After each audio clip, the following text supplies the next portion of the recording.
പഴനിമല കയറാൻ അത്ര ബുദ്ധിമുട്ടില്ല കേട്ടോ ഇത് കയറാനായിട്ട്. എന്നാലും പതുക്കെ പതുക്കെ ഇങ്ങനെ കയറി കയറി കയറി പോവാം നമുക്ക് കേട്ടോ. ഇവിടെ അത്യാവശ്യം രസമൊക്കെ ഉണ്ട്. ഹലോ, ഇന്ന് സൺഡേ ആണ്. അപ്പൊ ഒന്ന് വെറുതെ വീട്ടിലിരുന്നപ്പോൾ ഞങ്ങൾ വിചാരിച്ചു കേരള പഴനി എന്ന് പറഞ്ഞിട്ടുള്ള ഒരു ടെമ്പിൾ ഉണ്ട്, അപ്പൊ അവിടെ വരെ ഒന്ന് പോയിട്ട് വരാന്ന് വിചാരിച്ചു. അപ്പോൾ ഇന്നിപ്പോ സൺഡേ ആയിട്ട് ഇന്ന് എന്താ പരിപാടി? കുറേ ദിവസമായില്ലേ നമ്മള് വീഡിയോയിൽ അങ്ങനെ സംസാരിക്കാനൊന്നും വരാൻ പറ്റാറില്ല.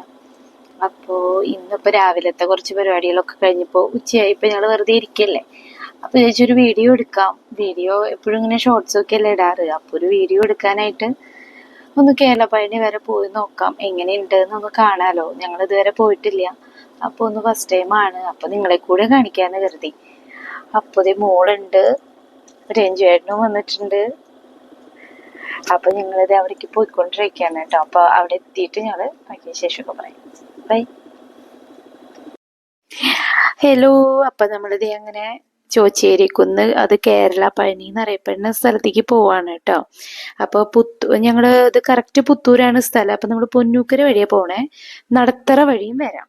അപ്പോൾ പൊന്നൂക്കര വഴി പോകുമ്പോൾ നമുക്ക് കാറ് മേലോട്ട് കൊണ്ടുപോകാനായിട്ട് പെട്ടെന്ന് അവിടെ എത്തുന്നതിന് മുന്നേ, അതായത് അതിൻ്റെ ഫ്രണ്ട് ഭാഗം എത്തുന്നതിന് മുന്നേ തന്നെ ഇങ്ങനെ ചെറിയൊരു വഴിയുണ്ട്. ഇതിൽ കൂടെ കയറി കഴിഞ്ഞാൽ കാറ് നമുക്ക് മേലെ കൊണ്ടുപോയിട്ട് പാർക്ക് ചെയ്യാം. അവിടുന്ന് പിന്നെ സ്റ്റെപ്പൊന്നും കയറാണ്ട് തന്നെ കയറാം. പക്ഷേ ഞങ്ങൾ അങ്ങനെ എളുപ്പവഴി നോക്കി പോയതല്ലായിരുന്നു. ഫസ്റ്റ് ടൈം വരുന്നത് കൊണ്ട് തന്നെ ഞങ്ങൾക്ക് ഏത് വഴിയാണെന്ന് കറക്റ്റ് അറിയണ്ടായിരുന്നില്ല. അപ്പോൾ ഞങ്ങളാണെങ്കിൽ യൂട്യൂബിൽ നോക്കിയിട്ടോ അങ്ങനെയൊന്നും അല്ല പോയത്. അപ്പോൾ അതിൻ്റെ സ്റ്റെപ്പുകൾ ഉണ്ടോ എങ്ങനെയാണെന്നൊന്നും അറിയില്ല. അപ്പം ഞങ്ങളിതിങ്ങനെ കുറച്ചൊരു നല്ലൊരു വലിയൊരു കുന്നു പോലെയാണ്. പക്ഷെ നമ്മുടെ സാധാരണ പഴനി പോലത്തെ അത്രയും ഒരു വലിയ കുന്നോ അല്ലെങ്കിൽ അതുപോലെ സ്റ്റെപ്പുകളോ അല്ല. ഇത് കുറച്ച് കുഴപ്പമില്ലാത്ത രീതിയിലുള്ള ഒരു കുന്ന് തന്നെയാണ്. അപ്പൊ അവിടെ എത്തിക്കഴിയുമ്പോൾ എന്താണെന്നുണ്ടെങ്കിൽ അവിടെ ആ സൈഡിൽ തന്നെ വണ്ടികളൊക്കെ പാർക്ക് ചെയ്യാനുള്ള സൗകര്യവും കാര്യങ്ങളൊക്കെ ഉണ്ട്. ഇപ്പൊ ഈ വയ്യാത്ത ആളുകളും അങ്ങനെയുള്ളവരൊക്കെ കൂടുതലായിട്ട് ഈ വഴി കൂടെ തന്നെയാണ് വരിക.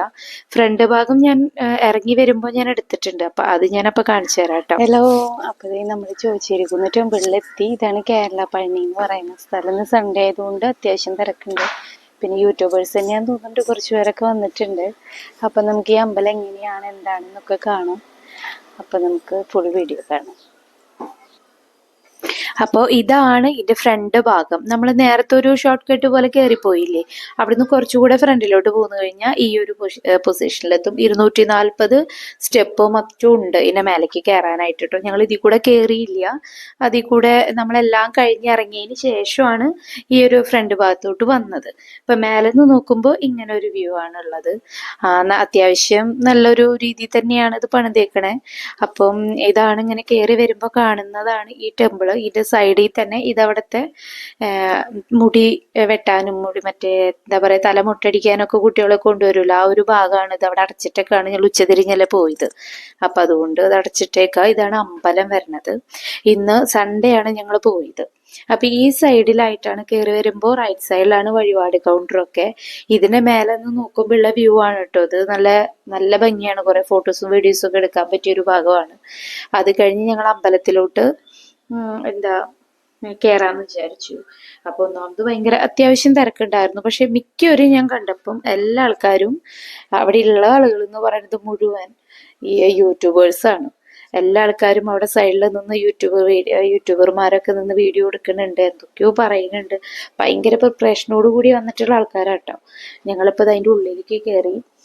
ഇത് ശരിക്കും നമ്മുടെ തമിഴ്നാട്ടിലൊക്കെ ഉള്ള പോലത്തെ ഒരു അമ്പലം പോലൊക്കെ തന്നെയാണ് സെറ്റ് ചെയ്തിരിക്കുന്നത്. കുറച്ച് നമ്മുടെ വണ്ടികളൊക്കെ നമുക്കാണെങ്കിൽ ഇവിടെ പാർക്ക് ചെയ്യാം. ഇവിടെ സൈഡിൽ ചെന്ന് നോക്കുമ്പോൾ നേരിട്ട് കാണുന്നത് സൂ ആണ്. ഇതാണ് സൂവിന്റെ ലൊക്കേഷൻ. പണി കഴിഞ്ഞ് ഒരുവിധമൊക്കെ കഴിഞ്ഞിട്ടുണ്ട്. ഈ വർഷം ലാസ്റ്റ് ആകുമ്പോഴത്തേനും അത് ഓപ്പൺ ആവുമെന്ന് പറഞ്ഞപ്പോൾ കാണുന്ന ആ പച്ച ഷീറ്റൊക്കെ ഇല്ലേ, അതൊക്കെ നമ്മുടെ കാഴ്ച ബംഗ്ലാവാണ്. പുത്തൂര് കാഴ്ച ബംഗ്ലാവ് എന്ന് പറയും. പിന്നെ ഇതിന്റെ സൈഡിൽ ഇപ്പൊ എന്തൊക്കെയോ പണികൾ നടക്കുന്നുണ്ട്, ഫിനിഷിങ് വർക്കിലാണെന്ന് തോന്നുന്നു. പിന്നെ അവിടുന്ന് കുറച്ചും കൂടെ അതിന്റെ ചുറ്റുവട്ടത്ത് എന്താ ഇത് അയ്യപ്പന്റെ ഒരു ചെറിയൊരു ക്ഷേത്രം പോലെ ഉണ്ട്. പിന്നെ അപ്പുറത്തെ സൈഡിൽ നാഗങ്ങളുടെ ഉണ്ട്. അങ്ങനെ അതിന്റെ പുറത്ത് ഇത് രണ്ടുമാണ് ഉള്ളത്. പിന്നെ കുറച്ചു നേരം ഞങ്ങൾ അവിടെ റെസ്റ്റ് എടുത്തു. ഒന്നാമത് ഈ നേരമൊക്കെ ആയതുകൊണ്ട് നല്ലൊരു ക്ലൈമറ്റ് ആണ്. അപ്പോൾ ഞങ്ങൾ കുറച്ചു നേരമൊക്കെ നോക്കി നിന്നപ്പോഴാണ് ഈ യൂട്യൂബർമാരെയൊക്കെ കണ്ടത്. പിന്നെ കുറച്ച് തമിഴ്നാട്ടിൽ നിന്നുള്ള ആൾക്കാരും ഒക്കെ വരുന്നുണ്ട്. ഇനിയിപ്പോൾ ഇവിടെ സൂ ഒക്കെ വന്ന് കഴിഞ്ഞു കഴിഞ്ഞാൽ നല്ല തിരക്കായിരിക്കും. അത്രയ്ക്കും ആൾക്കാരൊക്കെ വരാൻ സാധ്യതയുണ്ട്. കേരള പഴനി എന്നല്ല പറയണേ. അപ്പം എന്തായാലും ഈ ആൾക്കാർ വരും. അപ്പോൾ അങ്ങനെയാണ് അവിടുത്തെ കാഴ്ചകളൊക്കെ. അപ്പോൾ എല്ലാവരും വന്ന് നോക്കണം. ഇത് അടിവാരത്തൊരു ഗണപതി കോവിലാണ് കേട്ടോ. അപ്പോൾ ഇവിടെ ആദ്യം കയറി പിന്നെ ഈ സ്റ്റെപ്പൊക്കെ കയറിയിട്ടാണ് പോവുക എല്ലാവരും. ഇതിൻ്റെ സൈഡിൽ തന്നെ ഇവിടെ വഴിപാട് കഴിക്കാനുള്ള കൗണ്ടറൊക്കെ ഇതിൻ്റെ സൈഡിൽ തന്നെ ഉണ്ട്. അപ്പോൾ ഈ സ്റ്റെപ്പ് കയറിയിട്ടാണ് എല്ലാവരും സ്വതവേ പോവുക. പക്ഷെ ഞങ്ങൾക്ക് ഇതറിയാത്ത കാരണം ഞങ്ങൾ സൈഡിൽ കൂടെ പോയിട്ട് വണ്ടി കയറ്റിയിട്ടു. അപ്പം അങ്ങനെയൊക്കെയാണ് ഇന്ന് ഞങ്ങൾ ഈ അമ്പലം കാണാൻ പോയപ്പോഴുള്ള വിശേഷങ്ങൾ. അപ്പോൾ നിങ്ങൾക്ക് ഇഷ്ടമായെങ്കിൽ നമ്മുടെ വീഡിയോ കാണാനും ലൈക്ക് ചെയ്യാനും ഒന്നും മറക്കരുത് കേട്ടോ.